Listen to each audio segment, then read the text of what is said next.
thyself. Pansin natin kanina pang umaga, parating binibigyang pansin ito. Parating binibigyan ng dahilan. At parating nating nababasa sa mga bawat dulo ng talata, love thyself.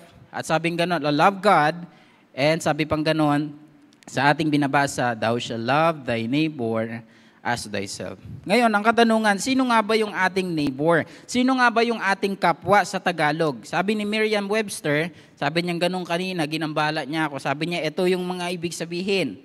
One living or located near another or fellow man. So, ibig sabihin, yung katabi pala natin, pwede nating may consider na siya ang neighbor natin ngayon. Katabi, kapwa, seatmate, kaibigan, kapitbahay, literal. Yan po yung mga neighbor na tinutukoy po dito. Alam niyo po ba sa ganitong bagay, kung aalalahanin natin yung mga panahong lumipas, di ba po dati ang sarap makita ng mga kapitbahay nag-aabutan ng ulam? Alala ko po yan, dati may kapitbahay kami, si Ate Juby, sabi niyang ganon, oh, ito na yung ulam. Kasi nanghiram po ng kudkuran sa amin eh.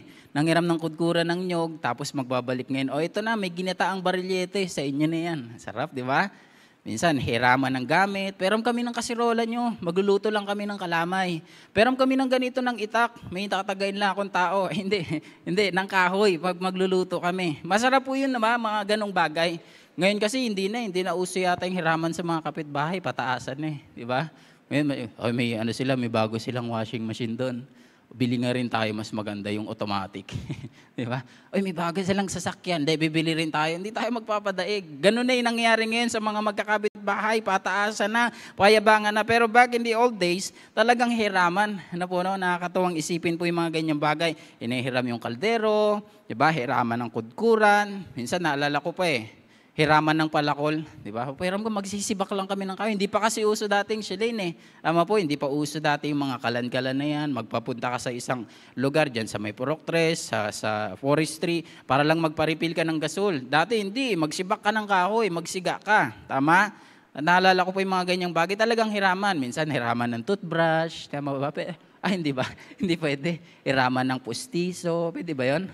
Hindi ba pwede? Bawal pala 'yon. Maraming mga kumbaga, kapitbahay yan. Sige, bigyan mo ulam pag may birthday yung kapitbahay nung anak. O sige, bigyan mo yan. O bigyan mo yan lahat. Kung ano meron diyan, sige, bigay mo yan. Talagang nagbibigayan. Pero sa panahon ngayon, yan na po yung nawawala.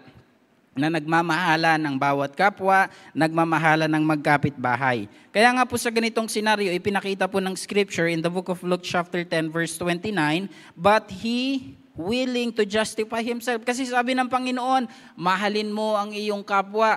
Pero sabi niya ngayon, eto na yung kasagutan niya. But he willing to justify himself. Gusto niyang panindigan yung kanyang sarili. Teka lang, bakit ko nga ba gagawin yan? Stable naman yung trabaho ko, okay naman yung pamumuhay ko. Bakit ko pa gagawin? Mahalin yung mga kapitbahay ko. Bakit pa ako magmamahal ng tao? Okay naman na, love myself na lang, okay na yon. Ito yung nangyari. Sabing gano'n ng Panginoon at sabi ng salita ng Diyos in verse number 29, willing to justify himself, said unto Jesus, and who is my neighbor? Kung tutuusin itong senaryo na ito, matalino naman itong tao na ito, alam niya na yung ibig sabihin eh. Kanina nakita natin, the Sadducees, matalinong mga tao. Pagdating sa pangalawang senaryo, the Pharisees, matatalinong tao din. Tapos pumasok itong lawyer. Pagdating ngayon dito in the book of Luke, meron ding lawyer na kung saan sabi niyang ganon, Lord, who is my neighbor? Sino nga ba yung kapitbahay ko? Alam niyo po kung titingnan natin dito, matatalino talaga itong mga tao na ito. Pero sa kabilang banda, sabi ng Bible, professing themselves to be wise, they became fools. Kaya nga sa ganito pong ating pag-aaral, na sana po makita natin yung kahalagahan ng pagmamahalan ng bilang isang magkapatiran. So ngayon po, tignan natin sa ating pong pag-aaral ng salita po ng Diyos. Kasi nakita na natin Luke chapter 10 verse 29. Sinabi niya ganoon, sino nga ba ang aking kapitbahay? Tignan natin yung mga ilang senaryo. Let's look on verse number 31. Verse number 31. As the Bible said, and by chance, there came down a certain priest that way, and when he saw him, he was passed by on the other side. Merong taong nangangailangan ng tulong, pero merong isang priest. Nakita niya na nasa gilid, kawawa. Akin na yan. Lakad na lang siya. Nag-pass by mga boys, inayaan niya lang, may kailangan ng tulong. Okay na yan. Ganon yung ginawa ng priest. Nag-pass by lang according sa Biblia. Ito yung sabi, and he passed by on the other side. Nung siguro kung nasa kanan yung may taong nangangailangan ng tulong, the Samaritan, nasa kanan, pumunta siya sa kaliwa. Siguro kung nasa kaliwa naman yung kailangan ng tulong, pumunta naman siya ng kanan. Pinabayaan niya lang, wala siyang pakialam. Tingnan po natin ngayon, another scenario, verse 32. Ito naman po yung kasunod. Not only the priest, but also the Levite. Verse 32, and likewise a Levi, when he was at the place, nandoon din siya sa senaryo, nandoon din siya sa lugar, came and looked unto him. Mukhang maganda. Nandoon na siya, nakita niya na, ay may kailangan ng tulong. Ito na ang kasunod. And, ito na naman ang problema. And pass by on the other side na naman. Ganun na naman ang nangyari. Dapat tulungan niya yung nakita niyang kawawa tong tao na ito. Tulungan natin. Pero hindi. Hayaan mo yung mga tao na yan. Mas kailangan kong tulungan ng aking sarili. Priest, una. Next, the Levite. Ganun pa rin yung ginawa. Pero let's focus on verse number 33 and 34. I like this verse. Luke chapter 10, verse 33 to 34. But a certain Samaritan, and he journeyed, came when he was, and when he saw him. Pare-pareha sila, tatlo, priest, Levite, and the Samaritan. Nakita nila yung kailangan ng tulong. And when he saw him, eto na yung maganda. He had compassion on him, and went to him, and bound up his wounds, pouring in oil and wine, and set him on his own beast, and brought him to an inn, and took care of him. Nakita natin ngayon tatlong klaseng tao na pwedeng tumulong, pero isa lang. Kung tutuusin sa panahon ngayon, kung ilalagay natin ito, maraming tutulong. Pastor, paano yun? Magdala ka lang ng camera, tapos tumulong ka, sikat ka na. Dumami lang yung views mo sa Facebook, in-upload mo, instant pera yun, di ba? Ganun ang nangyayari sa panahon ngayon, pag tumulong ka at meron kang dalang cellphone, meron kang pang video, hindi mo isipin, ano bang pwede kong mapagkakitaan dito? Kikita ka talaga. Tama? Kasi sa panahon ngayon, maraming good Samaritan eh. Pero, in other way around, hindi talaga good Samaritan. Yung mga taong walang kakayanan sa buhay, sila ngayon yung pinagkakakitaan. Ano po, no? Hindi naman ako against sa mga vlogger na ganyan. Pero may mga ilan na kung saan gumagawa ng ganong senaryo para lang sabihin nilang tumutulong ako sa mahirap, gumagawa ako ng ganito.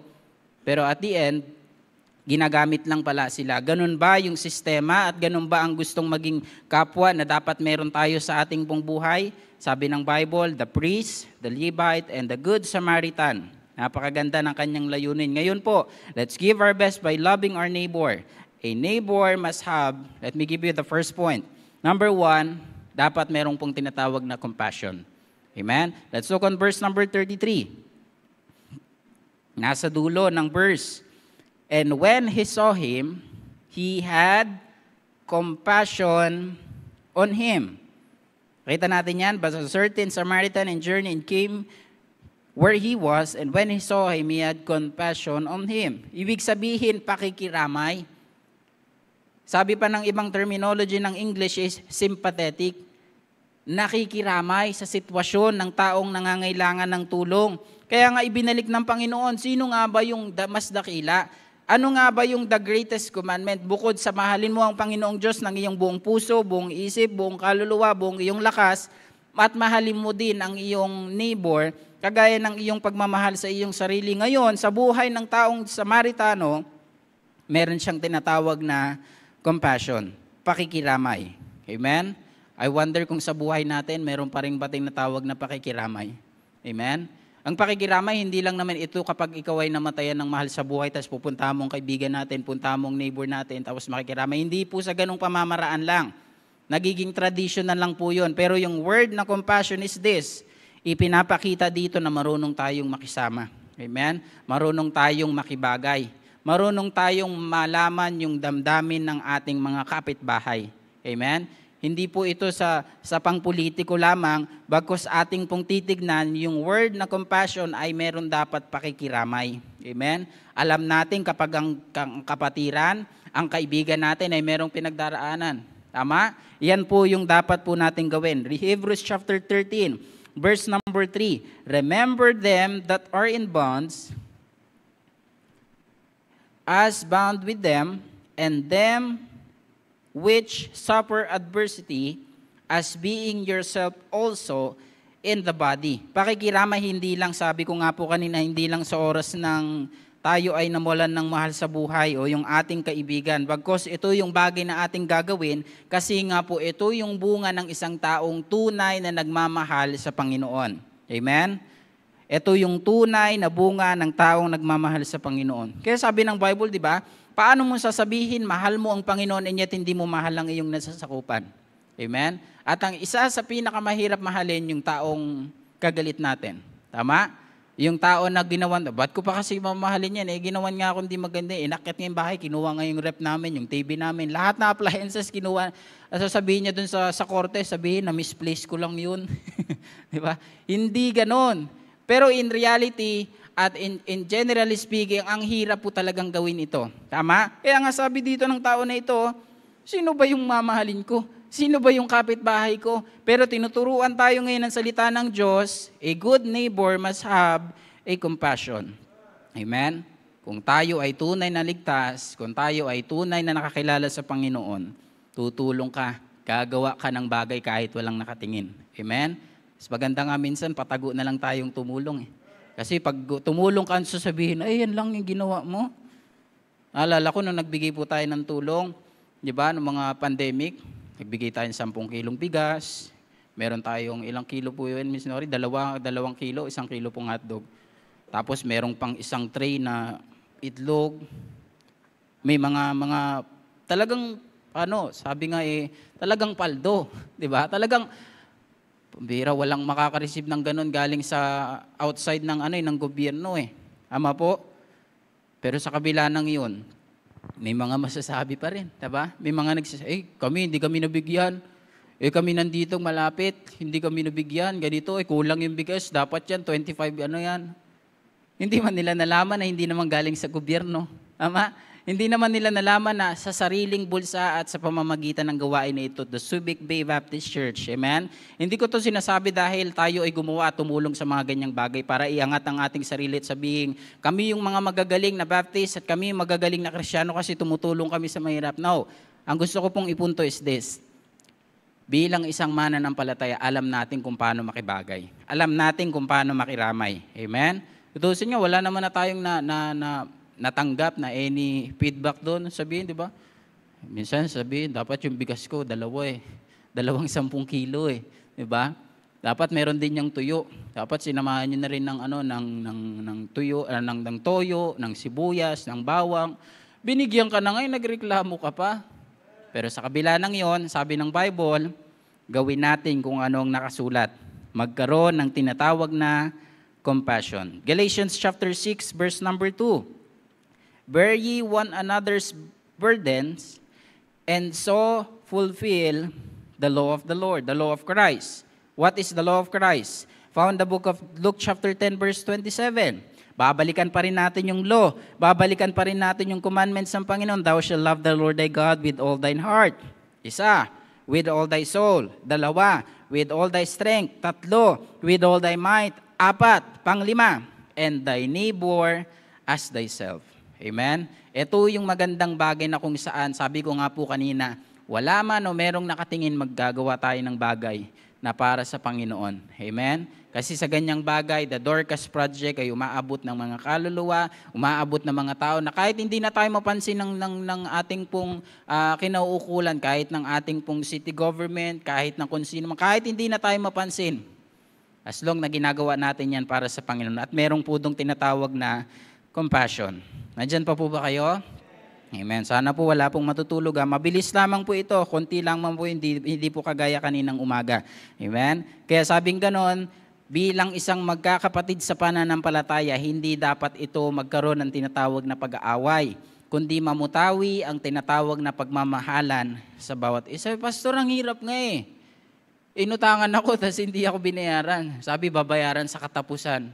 Kailan yung katapusan? Katapusan ng mundo. Hindi pala katapusan ng buwan ng ganito. Pero okay lang yan. Amen? Magkaroon pa rin tayo ng pakikiramay, magkaroon pa rin tayo ng compassion. Amen? Mas maganda nga minsan yung mga ganyang bagay, ano natin sa Panginoon. Amen? Kasi the more we give, the more tayong pinagpapala ng Panginoon. Amen? Hindi ko naman sa sinasabi na tayo, sige, utangan nyo kong lahat para maging pagpapala. Hindi. Ang gusto ko pong iparating is this, na magkaroon po tayo ng awa. Magkaroon po tayo ng compassion. Sapagkat, yan pong bagay na yan, nakapaloob doon sa sinasabi ng Biblia, and thy neighbor as thyself. Merong compassion. Amen? Have compassion for each and every one of us. Amen? Kaya bilang isang mananampalataya, ito yung dapat makita sa atin. Yung bunga ng pananampalataya according sa Galatians chapter 5. Sabi ng Bible, correct me if I'm wrong, but in the book of Galatians, sabing ganon, but the fruit of the Spirit is love. Amen? Nandun yung pagmamahal ng isang taong merong pagkakilala sa Panginoon. Love thy neighbor as thyself. Amen? Patuloy po tayo. 1 Peter chapter 3 verse number 8. Finally, be of one mind, having compassion of one another. Love as brethren, be pitiful, be courteous. Sana po hindi natin ito ma-misinterpret ha. Love as brethren, be pitiful, be courteous. This is what we need in our generation today, especially in our church. Sabing gano'n ng Bible, be of one mind, having compassion of one another, love as brethren, be pitiful, be courteous. Amen? Paano natin maidadala ang mga tao sa Panginoon? Gusto nating madala yung ating kapitbahay, gusto nating madala si kumare, si kumpare, si kaibigan. Kung tayo sa ating buhay, hindi nakikita yung compassion sa ating buhay. Nananahimik yung pusa, dinadaanan mo lang, isisipain mo. Di ba? Ang tabang pusa na to, talaga, huy! Di ba? Nandun ba yung compassion? Sabihin na lang natin sa pusa lang. Paano pa kaya yung butiki? Ayun, yung butiki, yari ka sa akin, di ba? Dati nung mga high school, nung wala pa ako sa Panginoon, nakakatawa mang isipin, pero nananahimik naman yung palaka, ba't lalagyan mo ng pikulo? Di ba? Nandun ba yung compassion? Di ba? Nananahimik yung mga nasa paligid. Minsan, ang tinutino ng butiki, nandyan lang naman, nag-aabang lang naman ng mga lamok o ng mga insekto. Tanggalan ba naman natin ng buntot? Di ba? Nandun ba yung compassion? Sa ganun na lang, sa hayop na lang muna, tignan natin.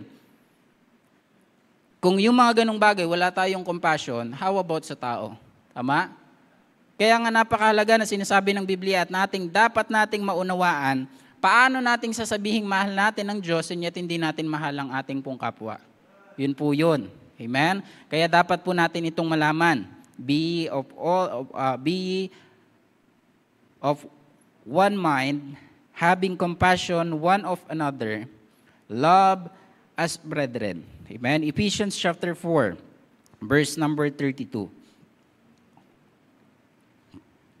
As the Bible said, and be ye kind one to another, tender-hearted, forgiving one another, even as God for Christ's sake hath forgiven you. Ito na yung nagiging problema. Kaya ayaw nating magkaroon ng tinatawag o ayaw nating isabuhay yung pagiging compassionate. Kasi nga, hindi tayo marunong magpatawad. Amen? Ba't ko nga ba papatawarin yan? 3 taon na nga, pastor, yung 500, dapat nga 1.5 na yun eh.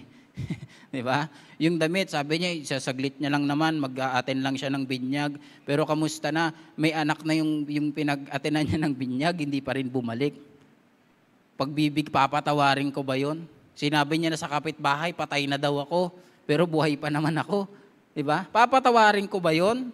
Ano sabi ng Bible? 70 times 7, ibig sabihin magpatawad tayo. Kung tayo nga ay pinatawad ng Panginoon, amen?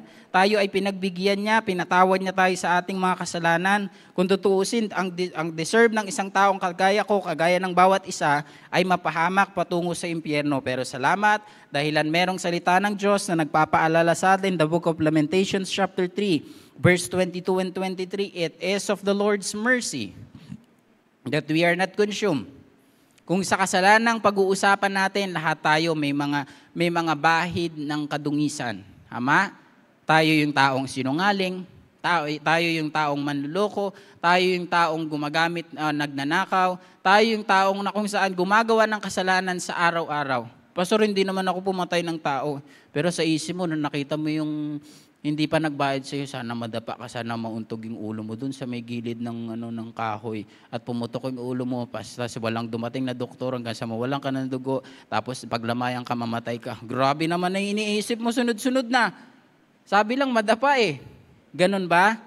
Sabi mo, hindi naman ako pumatay na. Sa ganung pamamaraan din sa isip, kasalanan na rin eh. Tama po? Hindi naman din ako sinungaling eh. Hindi naman ako magnanakaw. Yung oras na dapat para sa Panginoon, ninanakaw mo. Tama? Na dapat sa araw ng linggo, ikaw ay nasa simbahan pero nasan ka? I remember ng mga panahong pandemic, nandiyan kami sa pinakalikod, banda doon, sa may mission board. Doon kami dati nagpipreach. Online pa yon. Sabi sa akin ni Pastor Jolan, bro, ba't parang galit ka sa mga nag-SM? Hindi, kasi ganito yan. Ang hilig nila kasi nakakagalit din naman, di ba? Ang gagaling mga pagpunta ng SM, outing, gala dito, punta doon. Pero pag sa church, ang daming dahilan, di ba? Hindi ba yun pagnanakaw ng oras, pagnanakaw ng panahon sa Panginoon? Sabi ko nga po kanina umaga, di ba? Yung Lunes hanggang Sabado, dapat yun. Sige, gawin na natin yung mga gusto natin gawin. Pero pag araw ng linggo, dapat natin yung ilaan para sa Panginoon. Hindi Lord's Hour, bagos Lord's Day. Amen? Kaya sa ganyang bagay, hindi natin pwedeng ialis yung ating sarili at hindi natin pwedeng sabihin na kinakaila ko na hindi ako yung taong makasalanan. Napakalinis kong tao. Mali tayo, kaibigan. Tayo ay yung taong patungo sa impyerno dahil sa ating kasalanan. Patuloy po tayo, that we are not consumed because His compassion fail not. Kita natin yan. They are new every morning. Great is thy faithfulness. Amen? Point number 1, dapat meron tayong tinatawag na compassion. Point number 2, a neighbor must have care. Verse 34 ng Luke chapter 10, and went to him and bound up his wounds, pouring in oil and wine, and set him on his beast, and brought him to an inn, and took care of him. Kita natin yan. Etong Samaritano na ito, kung tutusin, pwede naman yung ginawa niya. Nagkaroon na siya ng awa, nakiramay na siya sa nangyari sa kanyang buhay. Kung tutusin, okay ka na ba? Masakit pa yung, sige mamaya, gawin natin yan. Gamutin ka na lang, okay na, tapos na. Pwede na yun eh. Pero yung another word, and second point, yung tao na kung saan ay Samaritano, meron siyang tinatawag na care. Ano pong Tagalog ng care? Hello, ha? Ano na? Huwag kayong mahiyang sumagot. Kanina pa ako daldal, namumuti na yung bibig ko eh. Di ba? Pakiki? Sige, hintay ako. 5. Ha? Mapagmalasakit. I give you 98. Diba? Ang galing 98 claps. A neighbor must have care. Ano ulit yun? Pakiki? Kinukuha ko lang kayo, akala ko hindi kayo nakikinig, di ba? Sa ganyang bagay, meron tayong pakialam. Amen? Meron, hindi lang compassion, bagos meron tayong care, meron tayong pakialam. Puti kasi sinabi dito ng Bible, etong Samaritano na ito, and took care of him. The good Samaritan took care of him means may pangangalaga, may pakialam. Ang tanong sa gabing ito, do we really care for everybody? Papalaban ako ng English para sa inyo. Meron nga ba tayong pangabang pakialam kay brother? Meron ba tayong pakialam kay sister? Kay kaibigan? Kay classmate? Kay kapatid? Kay pamilya? Meron nga ba tayong pakialam? Minsan hindi naman masamang makialam eh. Okay po? Iba kasi yung ating iniisip na pakialamero kasi sa buhay ko eh. Tapos magpo-post ka ngayon sa Facebook, kaya nga tayo binigyan ng isang buhay para yung buhay lang natin, yung pakialaman natin. Huwag yung buhay ko. Di ba? Pakialaman mo yung buhay mo. Huwag yung buhay ko. Isa lang yung buhay natin eh. Hindi po sa ganong bagay. Bagos yung pakikialam po ba na merong pong pag-aalaga, merong pong tinatawag na care, pangangalaga. Amen? Di pa mo masarap sa pakiramdam na minsan meron tayong karamdaman at merong magsasabi, brother, sister, kamusta ka na? Magaling ka na ba? Anong gusto mo? Bilang ka namin ng Jollibee? Royal? Gusto mo Skyflakes? Ano gusto mo? Samji? Tibay, may lagnat ka na, may Samji ka pa. Di ba? Sa ganyang bagay, ang sarap pong sa pakiramdam. Alam niyo po, isa yun sa mga pamamaraan na para maging okay ang isang taong may sakit, yung pangangamusta. Dati nung may karamdaman ako, ano yata, may cancer ako. Hindi, joke lang, cancer. May trangkaso ako noon. May bumisita sa akin. Sabi ko, hindi ako makatayo eh. Sabihin mo na lang, balik na lang sila. Sabi ko, medyo maano pa yung boses ko noon. Pero pinilit, sabi niya, kahit makita lang kita, kaibigan. Aba, sabi ko, kaibigan tong tunay ah. May dala akong lugaw. Sige, papasukin mo. May dala pala eh. Pero from that time, lumakas ako. Kasi merong mga kaibigan na kung saan merong pangangalaga, merong pakialam. Amen? Hindi yung sa sinasabi ko na nagiging pakialamero ng buhay. Iba po yun sa nagiging meron tayong care sa ating pong mga kapatiran. 1 Corinthians chapter 12 verse 25, that there should no be schism in the body.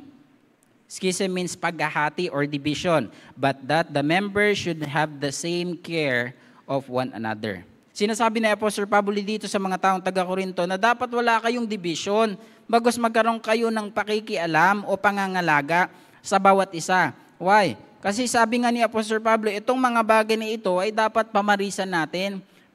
Kumbaga, magkaroon ng halimbawa sa mga taong walang relasyon sa Panginoon. Apostle Paul is telling here na kailangan nating magkaroon ng kalinga sa bawat isa. Amen? Kaso ang nagiging problema, ayaw nating magkaroon ng tinatawag na care.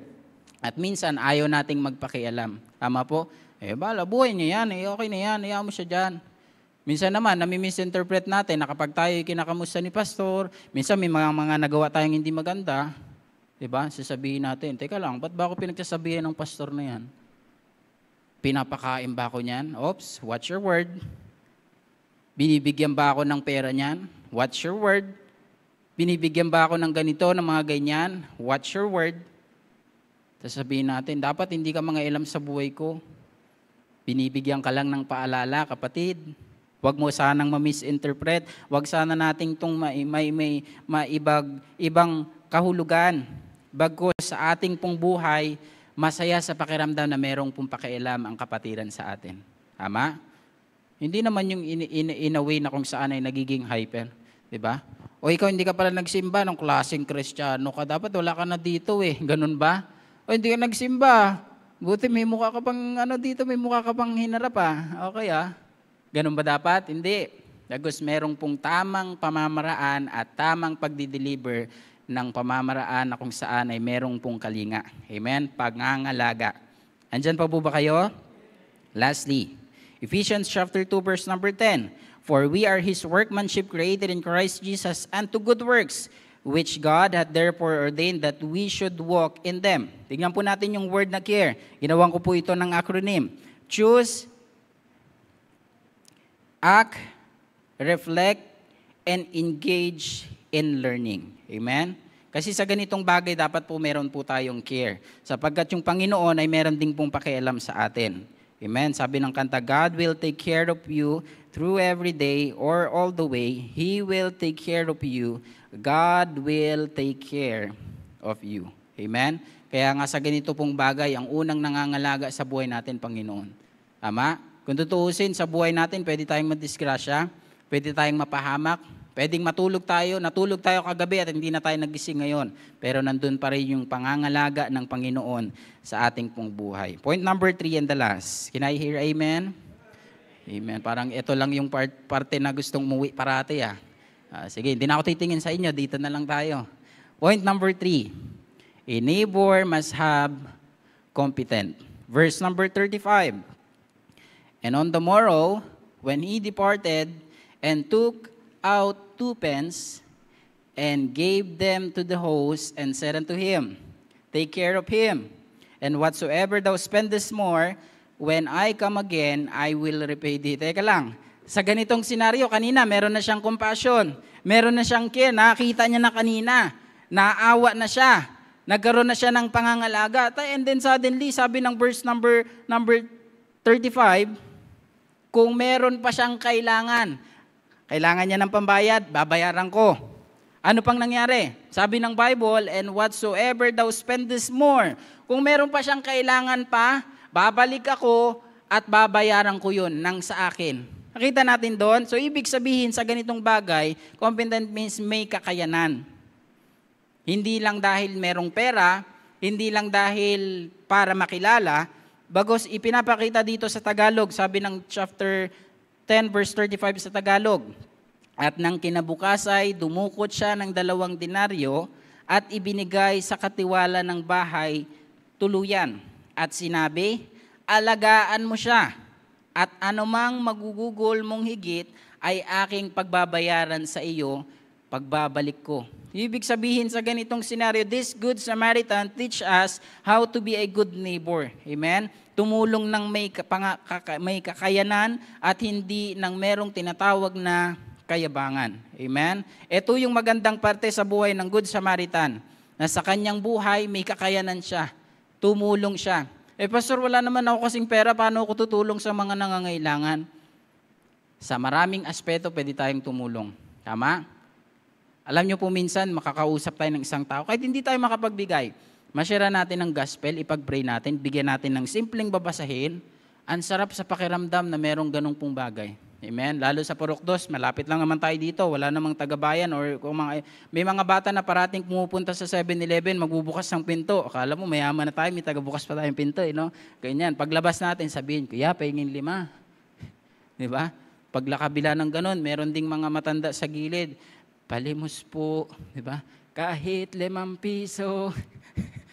Diba? Alala ko na, wag nang kalokohan na yan. Nangingi sila ng tulong, diba? Pero sa kabila ng yun, na-try ko sa buhay ko, sabi ko, instead na pera yung bigyan natin, bigyan din natin ng pera, wag ng pera, kundi pagkain, tapos besides ang pagkain, bigyan natin ng Word of God. Nung nalaman ko yung nasyaran po natin ng salita ng Diyos, may problema pala sa buhay, may karamdaman pala, sabi niya, totoo nga na mayroong Panginoon na nagbibigay ng pag-asa. Kailangan ko siya sa aking buhay, and that's a blessing. Amen? Sa ganung pamamaraan, meron tayong kakayanan. Amen? May kakayanan tayong tumulong. May kakayanan tayong gawin yung mga bagay na yun. Ang ganda ng talata na ito eh. Sabi ng Bible, and whatsoever thou spendest more, will I come again, I will repay thee. He made himself able to do for his neighbor. Ito pa. Gagawin niya yung mga bagay na ito kasi nga gusto niya. Yun po yun. Tignan po natin ha. Sa ganitong bagay, 2 klase as we close. Conclusion. In point number 3, there is conversation and there is come again. Tignan natin ha. Verse 35, and gave them to the host and said unto him, take care of him. Merong pakikiusap, nakikipagkwentuhan, nakikipagsang-ayon. Kasi kung hindi niya ito kakausapin, malalaman niya ba yung pangangailangan ng taong kailangan ng tulong? Hindi. Kaya kailangan ng conversation. And letter B, kailangang balikan ulit. Sabi niya ganun, and whatsoever thou spendest more, will I come again and repay thee. Babalikan niya. Diba? Babalik ako dyan muli kung ano man yung kailangan niyan. Babalik ako dyan. Para lang matulungan yung tao na yun. Ganun ang klase ng isang taong merong pananampalataya, minamahal ang Panginoon, at sabi ng Bible, love thy neighbor as thyself. Let's go on verse 36 and 37. We're close to the end po. Which now of these three, tinanong ngayon ng Panginoon, which now of these three thinkest thou, was neighbor unto him that fell among the thieves? Verse 37. And he said, he that shew mercy on him. Then said Jesus unto him, go and do thou likewise. Sabi ng Panginoon, sino ba ang maayos ang ginawa? Yung nagkaroon ng awa, yung ginawa yung tama, minahal yung neighbor niya. Then said Jesus unto him, go and do thou likewise. Amen? Gawin mo yan patuloy sa iyong buhay. Sinong mas maging masaya yung buhay? Yung priest ba, na tinignan niya lang at nag-pass by on the other side? Yung Levite ba, na nakita niya lang din and pass by on the other side? O yung the Good Samaritan, na nagkaroon ng compassion, nagkaroon ng care, at nagkaroon ng competent sa neighbor? Gusto ba natin ng ganyang character? Gusto ba natin na makilala tayo na meron tayong compassion, meron tayong care, meron tayong competent na character? Kung gusto natin yan, isabuhay natin itong lesson na ito. Amen? It's only 7:37. Kaya sa ating pagtatapos, anong gusto mong maging? Hindi para maging isang doktor, hindi para maging teacher, hindi kung ano man gusto nating marating sa buhay. Kundi I'm talking about sa gabing ito, anong gusto mong maging? Sa tatlo, yung priest, yung Levite, o yung Samaritan. Sana piliin natin itong Samaritan. Amen? Sapagkat ang isang taong merong pagmamahal sa Panginoon, nakikita itong tatlong bagay na ito. Compassion, care, and competent. Tayo po ay umuko at manalangin. Tayo po ay magtatapos sa ating pong service. Dakilang Diyos, salamat Lord sa inyo pong salita. Lord, simula po nung kami po ay nabuhay sa mundong ito, alam niyo po yung aming pong mga pangangailangan. Alam niyo po yung aming pong nasa puso. Alam niyo po yung aming pong nasa isip, Panginoon. Hanggang ngayon, Panginoon, alam niyo po yung mga bagay, Panginoon, yung desisyon namin, yung nasa puso namin, yung mga bagay na gusto namin gawin, Panginoon. Pero Lord, natunghayan namin sa gabing ito na ang pinakadakila sa lahat, the greatest commandment is to love the Lord thy God with all thy soul, with all thy might, with all thy heart, with all thy strength, and love our neighbor as thyself. Lord, sa aming pong pagtatapos ngayon, nawa kami po ay nagkaroon ng mabagabag na puso, nagkaroon kami ng tinatawag na compassion, nagkaroon kami ng care, nagkaroon kami ng competent character like the Good Samaritan na aming pong inaral ngayon. And I pray, Panginoon, dagdagan niyo pa po yung mga mananampalataya na merong pong good character, Panginoon. I-bless niyo po ang bawat isa as we end our service, Panginoon. Lord, we are needy people, Panginoon. Every day ay kailangan po namin ng gabay niyo. Every day, Panginoon, kailangan po namin ng inyong salita.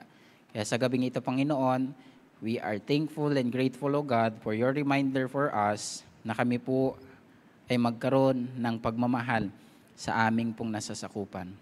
Lord, we commit everything to your name, in Christ's name.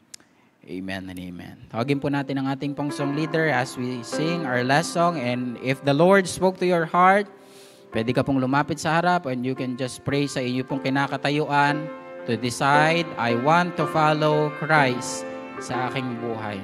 I know this message is very simple, pero yung simpleng mensahe na yan, magkakaroon ng malaking epekto sa buhay natin if we love our neighbor as thyself. Sir Prince, please. Let's sing our invitation song, I Have Decided.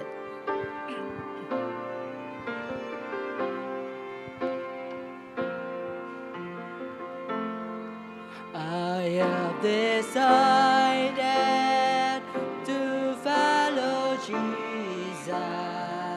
I have decided to follow Jesus. I have decided to follow Jesus. No turning back, no turning back. Though not go with me, still I will follow. Though not go with me, still I will follow. Though not go with me, still I will follow. No turning back, no turning back. The world behind me, the cross before me. The world behind me, the cross before me. The world behind me, the cross before me. No turning back, no turning back. Amen.